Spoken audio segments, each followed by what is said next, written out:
dari Masjidil Haram kepada Masjid Al-Aqsa di Palestin. Allazi barakna haulah, yang kami berkati sekelilingnya. Linuriyahu min ayatina, untuk memperlihatkan kebesaran kami. Innahu huwas sami'ul basir, sesungguhnya dia iaitu Allah amat mendengar lagi amat melihat. Itu bukti. Dalil mengatakan Isra dan Mi'raj itu bukan rekaan Nabi Muhammad. Allah sendiri khabar pada kita bahawa Isra tu memang berlaku. Ini dia, jangan ada ragu-ragu lagi. Baik, cerita balik tadi. Jalan sampailah dia ke Masjidil Aqsa. Di Masjidil Aqsa dia berjumpa dengan nabi-nabi sebelumnya, jumpa dengan Nabi Adam, berjumpa dengan Nabi Nuh, berjumpa dengan Nabi Musa, berjumpa dengan Nabi Syuaib, berjumpa dengan Nabi Idris, berjumpa dengan Nabi Isa, semua nabi-nabi sebelum itu berjumpa dengan dia. Lalu mereka pun sembahyang berjemaah di Masjidil Aqsa. Muhammad jadi imam, nabi-nabi yang dahulu-dahulu tu jadi apa? Jadi makmum. Lepas itu Nabi pun naik ke langit. Naik apa? Naik ke langit apa? Naik burak juga. Naik burak juga, naik ke langit. Sampai langit yang pertama, berjumpa dengan tok kita. Siapa? Tok kita siapa? Nabi Adam. Nabi Adam tu tok kita tahu. Kita ni sepupu belakang lah ni tahu. Kerana tok kita Adam belakang tahu. Tuan-tuan ni sepupu belakang dengan saya ni. Puan-puan kita sepupu juga dengan saya. Kita ni sepupu dengan Lim Guan Eng, sepupu dengan Kapal Sing, sepupu dengan siapa? Lim Kit Siang, sepupu dengan Sami Velu, tahu? Esok khabar saya punya sepupu ada sana, tahu siapa? Sami Velu kata. Kata tok kita sama. Siapa tok kita? Siapa nama tok kita? Adam. Siapa nama opah kita? Hawa. Dah sama. Tok kita sama, opah kita sama. Jumpa dengan Nabi Adam. Ya. Kemudian naik lagi. Tak adalah cerita-cerita itu ya. Nabi Adam tu ada masa dia menangis, ada masa dia ketawa, ada masa dia senyum. Itu saya tak cerita yang tu. Sekarang pukul 1 baru habis lah. Lalu nunggu. Iya ke benda ni? Usah buat lah. Ya. Naik pula lagi pada langit yang kedua. Ya. Di sana jumpa dengan Nabi Isa alaihissalam dan juga Nabi Yahya. Di langit yang kedua tu ada Nabi Isa, ada Nabi Yahya. Kemudian naik langit yang ketiga. Sampai langit ketiga berjumpa dengan Nabi Yusuf alaihissalam. Ya. Naik lagi sampai langit yang keempat. Di sana berjumpa dengan Nabi Idris. Lepas itu naik lagi. Lepas langit yang keempat, naik langit yang kelima. Di langit yang kelima berjumpa dengan Nabi Harun alaihissalam. Lepas langit yang kelima, naik lagi. Berjumpa dengan Nabi Musa alaihissalam. Kemudian lepas itu naik lagi. Langit berapa? Langit yang ketujuh. Langit yang ketujuh berjumpa dengan Nabi. Ya Allah, tengok ni. Nabi. Ya Allah, tak tahu nama. Nabi apa? Nabi Ibrahim. Ingat ke ni? Pertama Nabi apa? Adam. Kedua Nabi apa? Isa dan Yahya. Ketiga Nabi apa? Yusuf. Keempat Idris. Kelima Harun. Keenam Musa. Ketujuh Ibrahim. Itu nengok nota. Coba kalau tak nengok macam pejam mata. Langit pertama Nabi apa? Adam. Okey, best. Langit kedua Nabi apa? Isa. Jangan jelin ya. Langit yang kedua Nabi apa? Nabi Isa dengan Nabi Yahya. Langit yang ketiga Nabi apa? Dia mudah diam. Tak ada nota dia apa? Ya. Langit yang ketiga Nabi apa? Yang paling handsome siapa? Nabi Yusuf. Udah tahu. Bila sebut handsome baru tahu. Langit yang keempat siapa? Idris. Bagus. Pandai murid-murid cikgu ya. Nabi Idris. Langit yang kelima Nabi apa? Saudara Nabi Musa. Siapa? Harun. Saudara Nabi Musa namanya Harun. Langit yang keenam saudara Harun. Siapa? Musa. Langit yang ketujuh Ibrahim. Hebat dah orang nama Ibrahim. Hebat dia. Nama Nabi, nama Rasul. Mana ada Nabi nama Pian? Dia Sofyan. Yelah Sofyan. Ada Nabi nama Sofyan? Tak ada juga. Okey, itu melawak je, jangan apa pula ya. Okey. Sampai kepada Nabi Ibrahim. Lepas itu dia naik lagi ke atas, ke satu tempat namanya Sidratul Muntaha. Ya, sebab betul-betul. Apa namanya? Sidratul Muntaha. Ya, di sana dia berjumpa dengan Allah Ta'ala. Yang ini tuan-tuan dan puan-puan, jaga akidah betul-betul. Kerana dia berjumpa dengan Allah Ta'ala tu bukan bersifat. Allah tu bukan ada rupa. Allah tu bukannya besar, bukannya kecil, bukannya tinggi, bukannya rendah, bukannya hitam, bukannya putih, bukannya bulat, bukannya 4 segi, bukannya 3 segi. Tak boleh nak kita rupakan Allah tu dengan siapa-siapa juga. Dia bukan ada warna, bukan hitam, putih, merah, hijau, tak ada ya.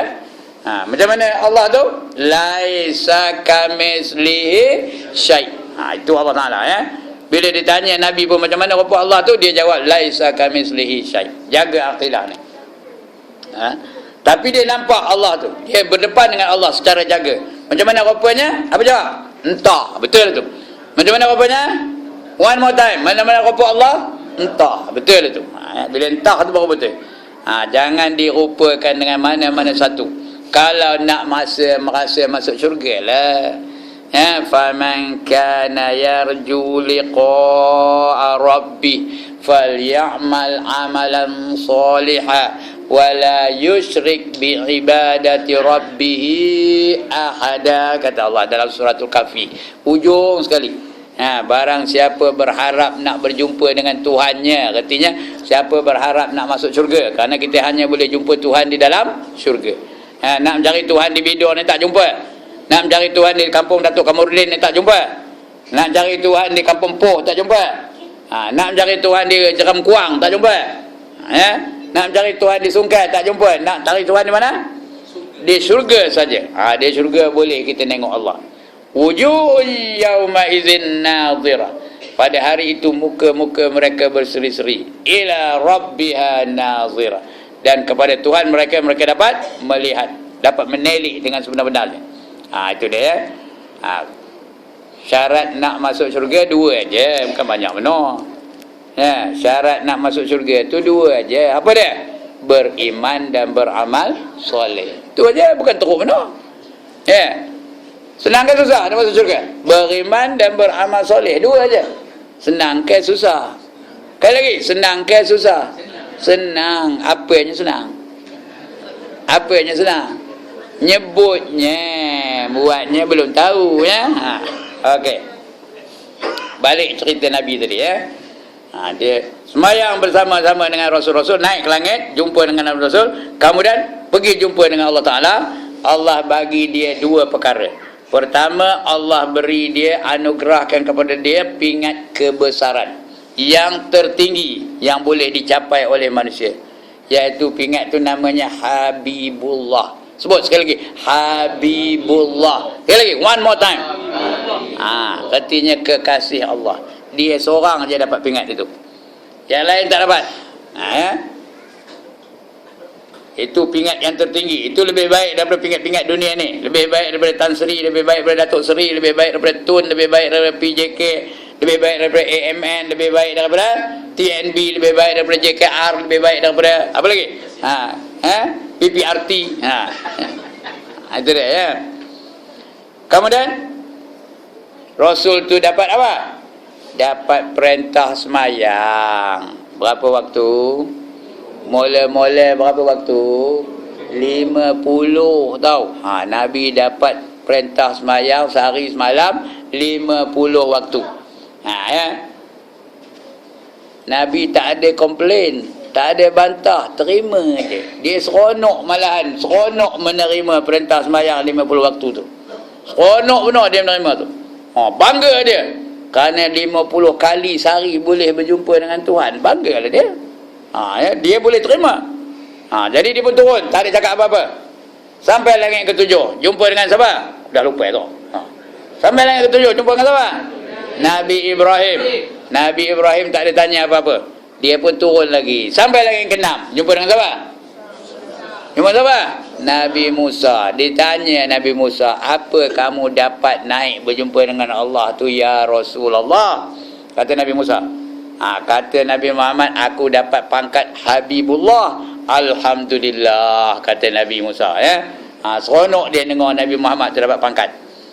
Bukan macam kita. Kalau kita, kamu dapat, patutnya aku lah dapat. Itu kalau kita, ya. Tapi Musa kata Alhamdulillah, kata. Lagi kamu dapat apa ya Muhammad? Kata dia Nabi Musa.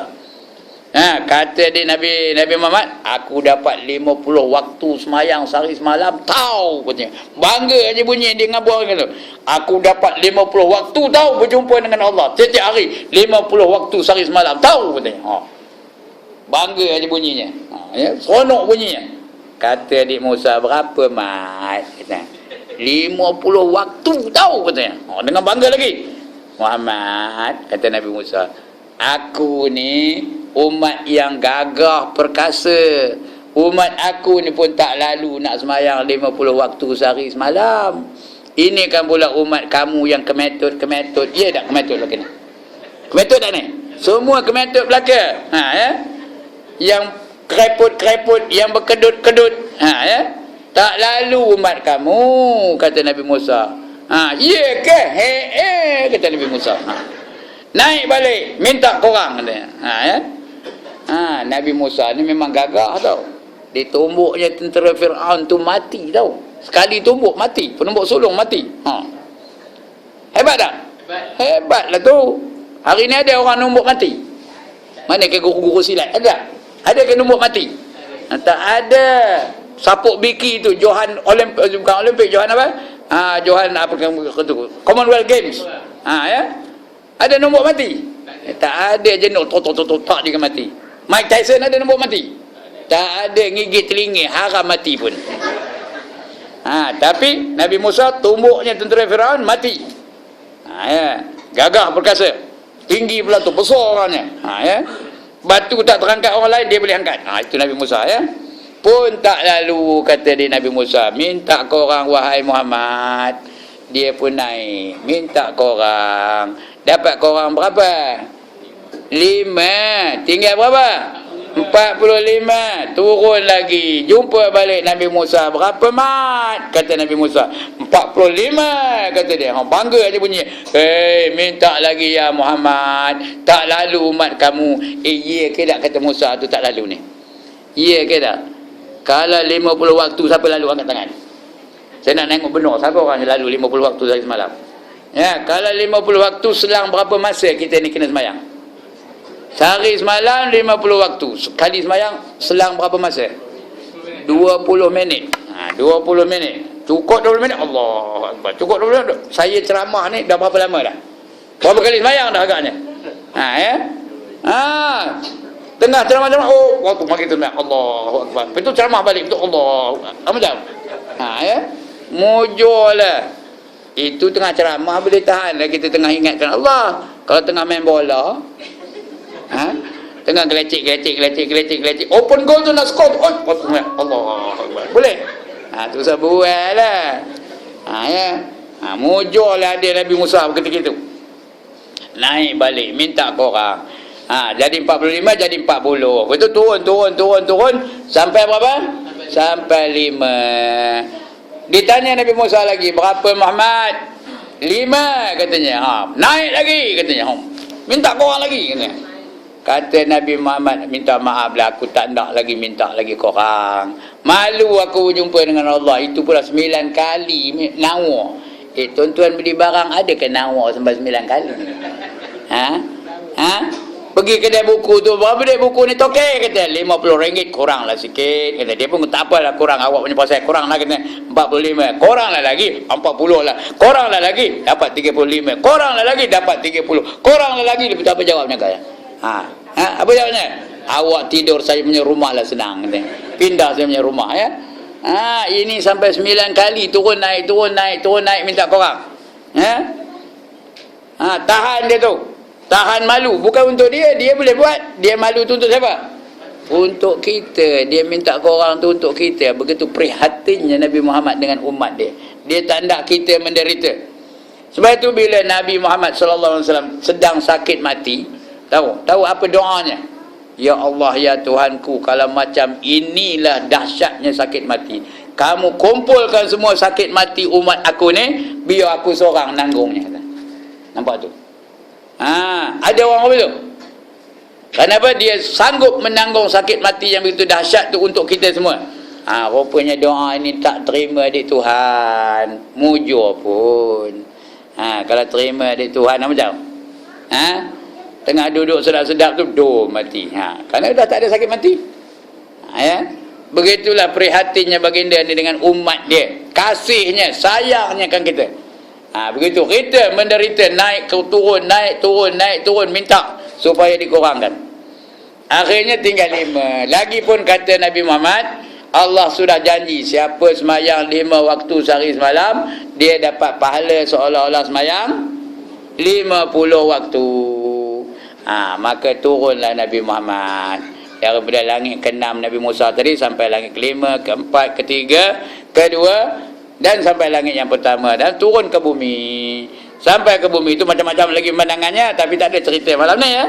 Kalau nak cerita lain kali lah pula. Sampai ke bumi, dari bumi itu dia pergi pula naik burak juga, naik terus sampai ke Mekah. Turun daripada burak ke Mekah tu dia sebelum subuh dah sampai. Ketika sampai di Mekah tu dia pun mengelamun. Tahu kata mengelamun? Memikirkan macam mana aku nak ngabur kepada kaum aku ni. Takkan dema tu percaya katanya. Tentu tak percaya dema. Cuma mana aku nak ngabur kepada kaum aku katanya. Tengah dia mengelamun tu datang Abu Jahal. Abu Jahal ni dia sangat memusuhi Nabi Muhammad. Dia memang dia tak percaya kepada Nabi Muhammad. Dia pun, tapi orang Arab ni tuan-tuan dan puan-puan, mereka macam mana bermusuh pun mereka tak ada pula tak bertegur. Yang gemar tak bertegur orang apa? Orang Melayu. Kadang jiran tak bertegur dengan jiran, bergaduh jiran sama jiran, langsung tak bertegur. Itu orang Melayu. Gaduh tu bukan apa pasal pun, pasal pokok di sempadan. Pokok apa? Bergaduh kan pokok apa? Deroyan boleh tahan lah. Ini bergaduh pasal pokok terung rembang. Sampai tak bertegur. Moncong orang Arab tidak, mereka tegur. Jumpa Abu Jahal tu kepada Nabi Muhammad, dia pun tegur dari jauh je. Muhammad, ada cerita baru ke? Kata. Ada, kata Nabi Muhammad. Ceritalah pada aku. Marilah sini aku cerita. Kata Nabi Muhammad. Abu Jahal pun dekat. Bila dekat tu, Muhammad pun cerita. Ni gini. Macam saya cerita malam ni lah. Begini. Rupanya Abu Jahal tu dia dengar je. Tak ada bangkang, tak ada bantah. Dia menerima je cerita Nabi Muhammad tu. Tak ada pula dia bangkang. Mana boleh, tak mensabar. Tak ada. Dia tu rupanya kalau one by one, dia penakut. Tak berani dia membantah kata Nabi Muhammad. Sudah habis cerita Nabi Muhammad, dia pun bertanya, wahai Muhammad, aku kagum dengan cerita kamu ini. Maukah kamu aku panggil seluruh penduduk Mekah ni, dan kamu boleh bercerita kepada mereka sebagaimana yang kamu cerita kepada aku tadi. Kata Nabi Muhammad, panggil. Memang itu aku hendak pun. Aku memang nak cerita kepada kaum aku. Maka Abu Jahal pun panggil. Abu Jahal ni tahu siapa orangnya? Ketua Darun Nadwah. Mekah tu dia ketuanya. Kalau ketua panggil tak datang macam? Tuan-tuan, kalau bos panggil tak datang macam? Esoknya datang sorat, suruh bagi tunjuk sebab mengapa tidak boleh diambil tindakan disiplin kepada kamu kerana tak datang. Begitulah Abu Jahal, bila dia panggil semua datang. Bawa macam-macam lah, bagi nasi bungkus lah apalah. Ramai orang datang. Ketika itu dia jadi pengurusi. Abu Jahal jadi pengurusi. Dia naik atas batu besar, batu tinggi. Dia pun cerita kepada penduduk Mekah, tuan-tuan dan puan-puan, saya panggil tuan-tuan dan puan-puan kerana Muhammad ni ada cerita yang nak cerita kepada kamu. Tuan-tuan boleh dengar apa cerita dia. Saya telah kagum dengan cerita dia ni tadi. Jadi kamu pun akan dengar sama-sama. Dia jemput Muhammad. Dia tak sebut Nabi ya, dia sebut Muhammad, dia sebut Muhammad. Mengapa dia tak sebut Nabi? Mengapa dia tak sebut Nabi? Pasal dia bukan percaya Muhammad tu Nabi. Dia panggil Muhammad ajalah. Maka Nabi Muhammad pun naik atas batu dan berpidatolah Nabi Muhammad, bercerita. Malam tadi aku pergi gini. Macam cerita malam ni lah ya. Begitu naik ke langit, jumpa dengan Nabi ini, turun balik, begitulah sampai habis. Tengah dia cerita tu, orang yang dengar tu ada yang bertepuk tangan, ada yang nampur pipi, pop, ada yang melompat-lompat, ada yang menari-nari, ada yang nepuk-nepuk kepala. Tanda setuju ke tanda tak percaya? Tanda setuju ke tanda tak percaya? Tanda tak percaya lah tu. Ada yang bersiul, ada yang buat begitu ya. Tanda tak percaya lah tu. Malahan tuan-tuan dan puan-puan ramai penduduk Mekah yang sebelum ini beriman kafir balik kerana tak percaya dengan peristiwa yang diceritakan oleh Nabi Muhammad. Ya. Lepas itu datang satu orang. Datang satu orang pergi menghadap Nabi Muhammad. Dia pun naik atas batu tu, dia pun nepuk dada. Ini orang Baitul Maqdis kata. Aku dari Baitul Maqdis, aku tahu selok-belok Baitul Maqdis. Kamu jangan nak nipu. Kalau betul kamu pergi ke Masjidil Aqsa, kalau betul kamu semayang di Masjidil Aqsa malam tu, kamu ceritakan kepada aku mana rupa Masjidil Aqsa. Lantainya macam mana, kapetnya macam mana, dindingnya macam mana, ukirannya macam mana, warnanya apa. Kamu cerita. Kamu jangan nipu, aku tahu. Ya. Tuan-tuan dan puan-puan, Muhammad baru sekali pergi. Malam pula tu, mana dia nak tahu. Tuan-tuan tiap malam dah datang ke surau ni, ada berapa lampu atas ni? Seorang tak boleh jawab no? Dia baru sekali, mana nak tahu. Tapi Allah lebih berkuasa daripada segala-galanya. Allah datangkan Masjidil Aqsa tu di depan Nabi Muhammad. Seolah-olah dia tengok video. Seolah-olah tengok video aja. Nampak dia, bimbarnya macam ini, kapetnya macam ini, ukirannya macam ini, tulisannya macam ini. Dia pun ceritalah satu cerita. Ngangguk aja. Orang yang Baitul Maqdis tu. Lepas itu apa kata? Sadaqta. Kata apa tu ya? Betul kata kamu. Aku percaya dah tu, kata dia. Patutnya lepas itu orang Mekah tu patutnya apa? Berimanlah, percaya dengan cakap Nabi. Tapi orang kafir tu memang Rabi tu tak ada maunya percaya. Ya. Betul lah kata Allah dalam Quran, innal ladzina kafaru sawa'un alaihim, sambung, a'anzartahum lagi am lam tunzirhum, ujungnya la yu'minuna. Ramai dah hafal rupanya, alhamdulillah. Ya. Sesungguhnya orang-orang yang kafir itu sama saja. Kamu ancam mereka atau kamu pujuk mereka, mereka tetap tidak mahu beriman. La yu'minun, mesti tak beriman punya. Begitulah orang Mekah tu. Patutnya mereka dah percaya dengan kejadian Isra' dan Mi'raj tu, tapi mereka menuduh Muhammad tu ahli sihir pula. Itu sebab dia nampak Masjidil Aqsa tu kerana dia ada sihir. Itu dia. Jadi nama nak percaya tidak juga. Hari ni ada tak orang kopi tu? Ada tak? Tak nak menerima.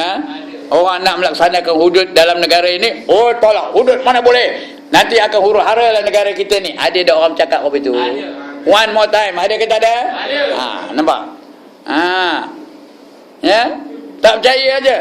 Seolah-olah hudud tu ciptaan manusia. Sedangkan hudud tu siapa yang menciptanya? Allah Ta'ala. Allah lebih tahu daripada manusia. Tapi manusia kata, kalau kita laksanakan huru hara lah negara kita, kelang kabut lah kita, bergaduh lah antara satu. Ya. Sedangkan negara yang melaksanakan hudud tak ada bergaduh pun. Brunei ada bergaduh? Ada bergaduh tak? Tak ada. Nampak? Jadi begitulah. Ini bukan politik ni ya. Ini cerita Islam ni. Kalau kita hendakkan Islam, kita kena amalkan Islam semua sekali. Mana boleh pilih-pilih, boleh kan? Boleh ke pilih-pilih kita nak mengamalkan Islam?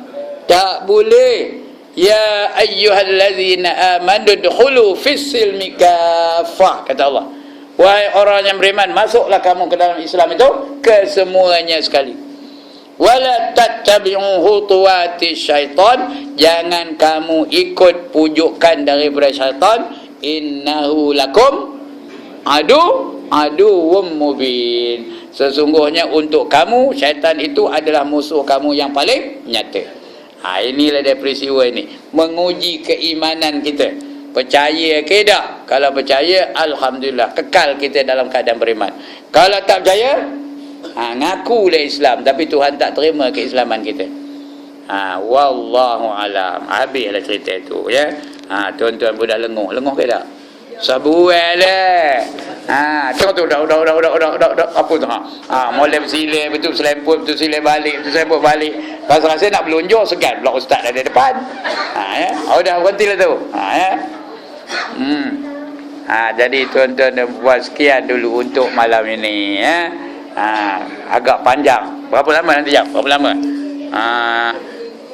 45. Sejam lebih. Ya. Dah pukul 9:32 minit.